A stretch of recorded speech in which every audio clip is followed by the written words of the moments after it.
आज हम निर्देशांक ज्यामिति के अंतर्गत दो बिंदुओं के बीच की दूरी ज्ञात करना सीखेंगे।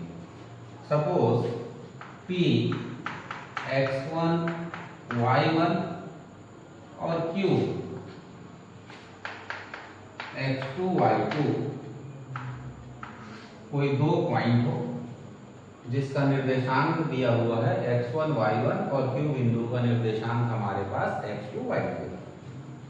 तो इनके बीच की दूरी बराबर लिखते हुए या दूरी ना लिखें तो सिर्फ PQ भी लिखेंगे तो इसका मतलब होता है बिंदु P और Q के बीच की दूरी। तो हम केवल PQ से उसे प्रदर्शित करें तो PQ बराबर जो फार्मूला हमको अप्लाई करना है वो है x2 माइनस x1 का होल स्क्वायर और y2 माइनस y1 का होल स्क्वायर। इस फार्मूला के यूज से हम किसी भी दिए गए दो बिंदुओं के बीच की दूरी को ज्ञात कर सकेंगे। एक प्रश्न लेते हैं, उदाहरण नंबर 5 है आपके पुस्तक से। बिंदु 2 ऋण 3 और 5 ऋण 7 के बीच की दूरी ज्ञात कीजिए। ठीक, क्वेश्चन है 2 माइनस 3 और Q दिया है 5 माइनस 7। इनके बीच की दूरी ज्ञात कीजिए कह रहा है। तो अब आपको हल कैसे करना है, तो आप यहीं पर लिख दीजिए x1 y1, यानी x1 का वैल्यू क्या हुआ 2 और y1 का वैल्यू क्या दिखाई दे रहा है माइनस। यहाँ लिख दीजिए x2 y2, यानी x2 का वैल्यू क्या है हमारे पास 5 और y2 का -7। अब हम यहाँ लिखेंगे so PQ is equal to root of x2 minus x1 का स्क्वायर y2 माइनस y1 का स्क्वायर। तो यहाँ देखेंगे x2 का वैल्यू क्या है 5, तो इसके स्थान पर 5 भरें और x1 का मान क्या है 2, तो ऋण चिन्ह सूत्र का लगा के ऐसा 2 लिखिए और वर्ग कीजिए। अब देखिए y2 का मान कैसा है ऋण 7। अब मैं यहाँ छोटा कोष्टक यदि लगाता हूँ तो हमारे y1 का मान भी ऋणात्मक है, इसलिए आप थोड़ा कोष्टक बदल सकते हैं, सर्पाकार कोष्टक कर लीजिए। तो y2 का मान हुआ ऋण 7, ऋण ये सूत्र वाला हुआ, और y1 का मान कैसा है ऋण 3, तो उसको छोटा कोष्टक में ऐसा ऋण 3 लिखिए। सर्पाकार कोष्टक बंद करते हुए स्क्वायर साइन लगा दीजिए। ठीक है, अब ऊपर का हिस्सा मैं मिटाता हूं।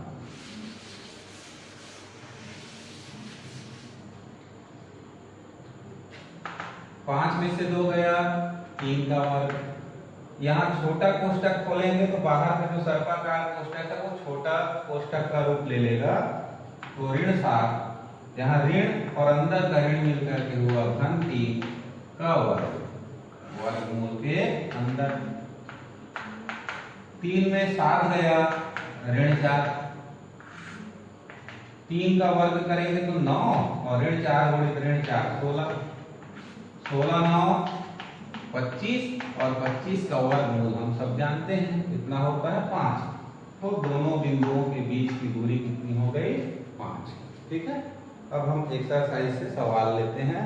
तो एक्सरसाइज का फर्स्ट क्वेश्चन, ग्राफ को देख करके उसमें जो निर्देशांक दिए गए हैं उनके बीच की दूरी ज्ञात करना है। तो फर्स्ट क्वेश्चन और सेकंड क्वेश्चन आप स्वयं हल करें प्रैक्टिस के लिए, एग्जाम पर्पस वो अच्छे प्रश्न नहीं है, नहीं पूछे जाएंगे, तो उनको मैं ड्रॉप करता हूँ। तीसरा प्रश्न से मैं आपको हल करके दिखाता हूँ। तो क्वेश्चन नंबर 3 है 3 4 की मूल बिंदु से दूरी ज्ञात कीजिए। इंपॉर्टेंट क्वेश्चन, 3 4 की मूल बिंदु से दूरी, तो ये हुआ 3 4 और मूल बिंदु को हम क्या लिखते हैं 0 0। तो सपोज 3 4 को नाम दे देते हैं पॉइंट P और मूल बिंदु को क्या नाम देते हैं O। तो यहाँ पर हो जाएगा x1 y1 आप लिख लीजिए, x2 y2 लिख लीजिए। इसके बाद OP लिखो या PO लिखो। बराबर हो जाएगा x2 माइनस x1 का स्क्वायर y2 माइनस y1 का स्क्वायर। वैल्यू पुट करिए, x2 का 0, x1 का 3 होल स्क्वायर, y2 का वैल्यू क्या है 0 और y1 का 4, रूट वापस लगा दीजिए। तो 0 में 3 गया, 3 ही मिलेगा माइनस 3 का स्क्वायर और 0 माइनस 4 मीन माइनस 4 का स्क्वायर। माइनस 3 का स्क्वायर लेंगे 9 और माइनस 4 का स्क्वायर लेंगे 16, दोनों को ऐड कर दीजिए 25। रूट ऑफ 25 का वैल्यू क्या होता है 5। तो यहाँ भी आंसर हमको वही मिला 5। इसके बाद क्वेश्चन नंबर 4 और 5 को देखते हैं।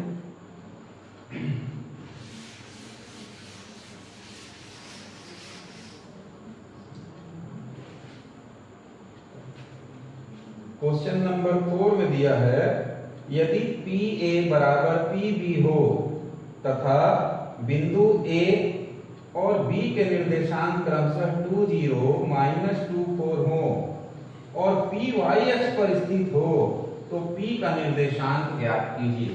तो ये प्रश्न 4 नंबर के लिए थोड़ा इंपॉर्टेंट क्वेश्चन है, ध्यान देंगे।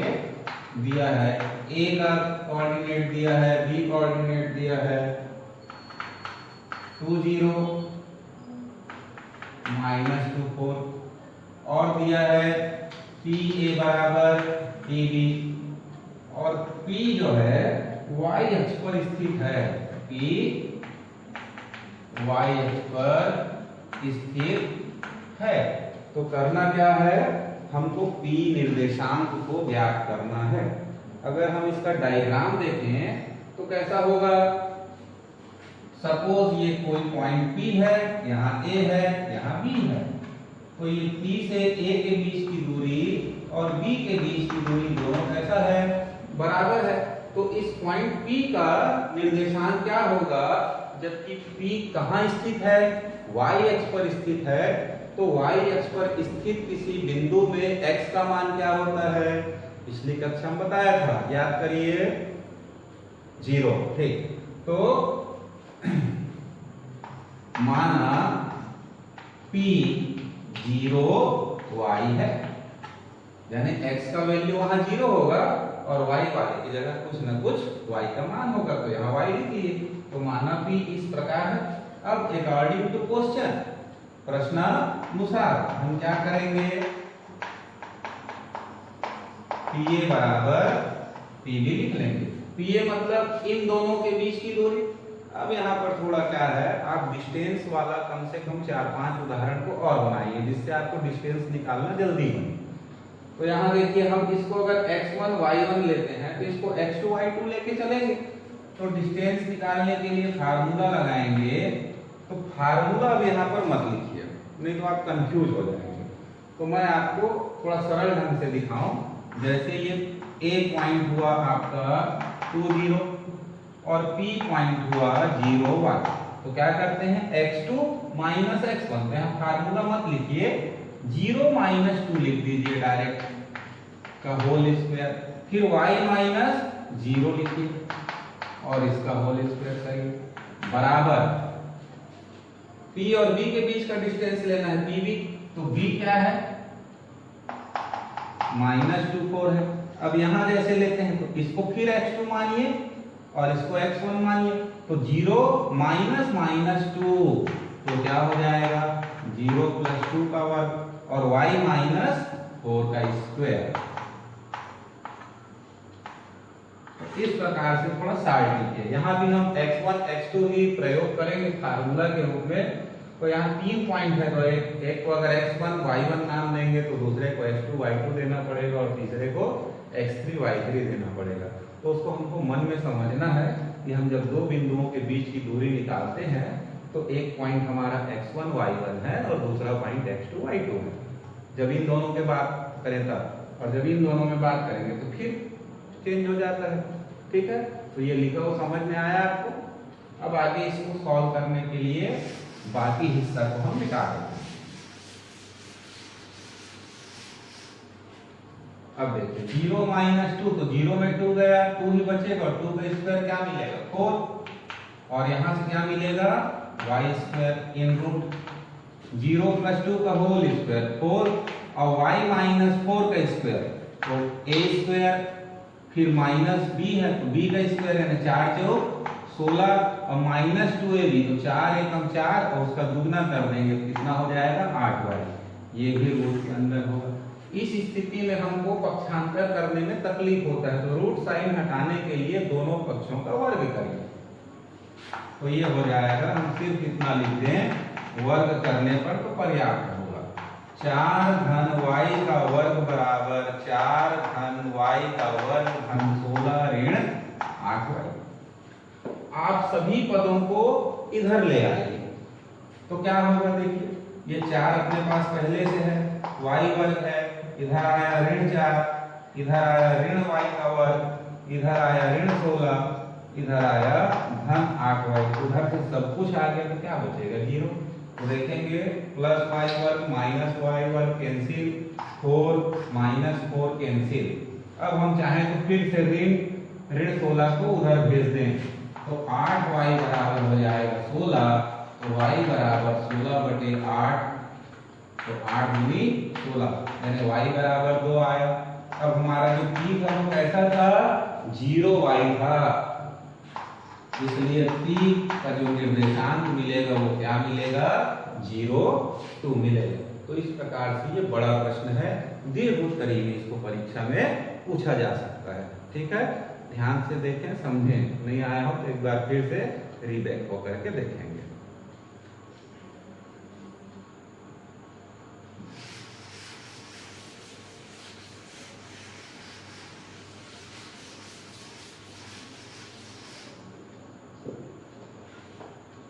फिर लेते हैं क्वेश्चन नंबर 5। तो y अक्ष पर स्थित किसी बिंदु का निर्देशांक ज्ञात कीजिए जो बिंदु से समदूरस्थ है। तो इसको मैं थोड़ा सा हिंट दे करके छोड़ दूंगा। देखिए y अक्ष पर किसी बिंदु का निर्देशांक ज्ञात कीजिए तो हम फिर मानेंगे माना y अक्ष पर कोई बिंदु P तो y अक्ष पर जो होता है उसका निर्देशांक कैसा होगा 0 y हो जाएगा। जो बिंदुओं से समदूरस्थ है तो दो बिंदु दिया है 5 ऋण 2 और एक दिया है 3 4 तो मान लीजिए इसका नाम a है और इसका नाम b है।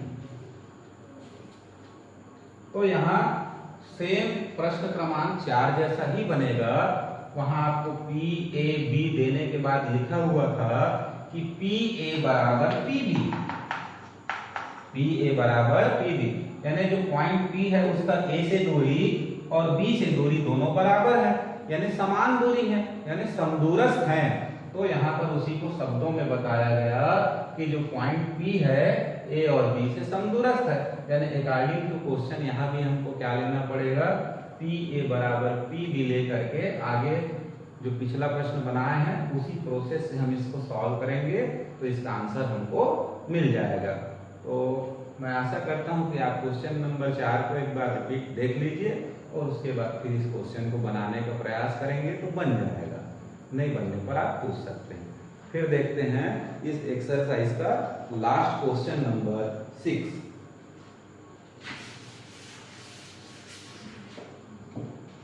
x और y में एक संबंध ज्ञात कीजिए ताकि बिंदु x y बिंदुओं 7 1 और 3 5 से समदूरस्थ हो।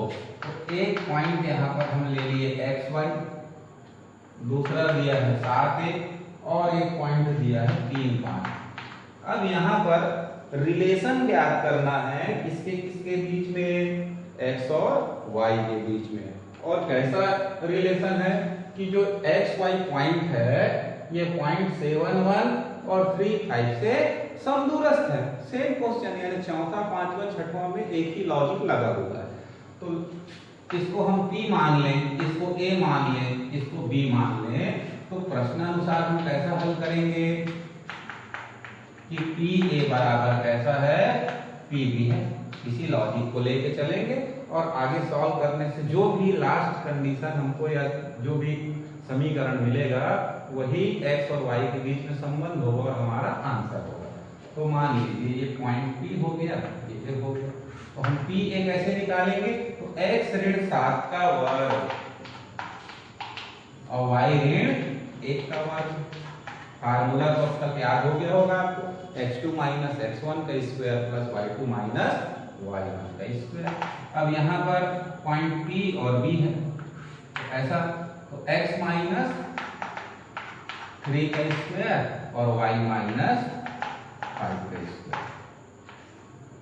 अब आगे इसको कैसे हल करना है उसको ध्यान से समझेंगे। फार्मूला में वैल्यू पुट कर दिया। सबसे पहले आपको रूट साइन हटाना है कि स्क्वायर करना है, वो आप डिसाइड करिए। तो चलिए मैं पहले स्क्वायर कर लेता हूँ।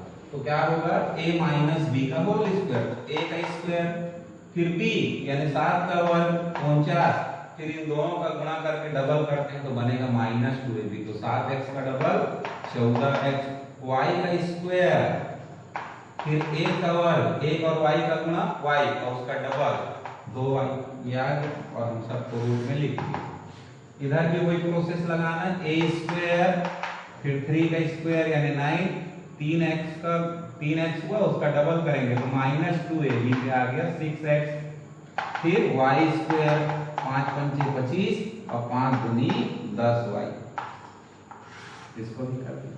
तो देखिए स्क्वायर साइन यानी स्क्वायर का यूज हो गया। अब हमको रूट साइन हटाना है, उसके लिए क्या करना पड़ेगा, वर्ग करने पर। तो जैसे ही वर्ग करेंगे, वर्ग चिन्ह, वर्गमूल के चिन्ह को हटाते हुए सेम टू सेम आप लिख लीजिए। तो ये लिख दिया मैं x वर्ग धन 49 ऋण 14x धन y का वर्ग धन 1 ऋण 2 बराबर में x का वर्ग धन 9 ऋण 6x धन y का वर्ग धन 25 ऋण 10y। सब कुछ लिख दिए, बाकी इधर का काम खत्म, इसको हटाए। अब देखिए पक्षांतर करने के बाद कटाना या पहले कैसे कटाते हैं। तो दोनों पक्षों को ध्यान से देखिए, दोनों तरफ जो एक जैसा हो यही काट सकते हैं। जैसे एक्स स्क्वायर दोनों साइड है, समान चिन्ह है तो क्रॉस कर दीजिए। वाई स्क्वायर कटा दीजिए। अब आप 49 और 1 50 लिखिए, ऋण 14x ऋण 2y लिखिए, 25 और 9 34 लिखिए, ऋण 6x लिखिए, ऋण 10y लिखिए। अब आपको एक तरफ पक्षांतर कर लेना है सभी को, तो चलिए करते हैं। 50 ऋण 14x ऋण 2y, ऋण 34 इधर आके धन 6x इधर आके धन 10y बराबर 0। तो ये देखेंगे x वाला ये दोनों है समान पर, एक ऋण में है धन में घटेगा, 6 में 14 गया ऋण 8x, ये y वाला दोनों पर समान हुआ तो 10 में 2 गया तो धन 8y, और 50 में 34 घटा देंगे ये भी अचर पर है तो ये आ गया 16 बराबर 0। 8 8 16। अगर कोई समीकरण किसी समान संख्या से उसका प्रत्येक पद भाग जाता हो तो भाग दे देना चाहिए। तो इसको 8 से हम डिवाइड करेंगे, तो जब भी डिवाइड करते हैं हर पद को भाग देना पड़ता है। तो 8 एकम 8, 8 एकम 8, 8 दूनी 16। तो ये जो आया संबंध मिला हमको -x + y + 2 = 0, यही हमारा क्या बन जाता है, आंसर होगा। अब नेक्स्ट क्लास में हम किसी रेखा की ढाल और रेखा का समीकरण कैसे ज्ञात करते हैं इस विषय में आपको बताएंगे। इसको तब तक आप अच्छे से प्रैक्टिस कर लीजिए, कोई प्रॉब्लम हो तो संपर्क करेंगे।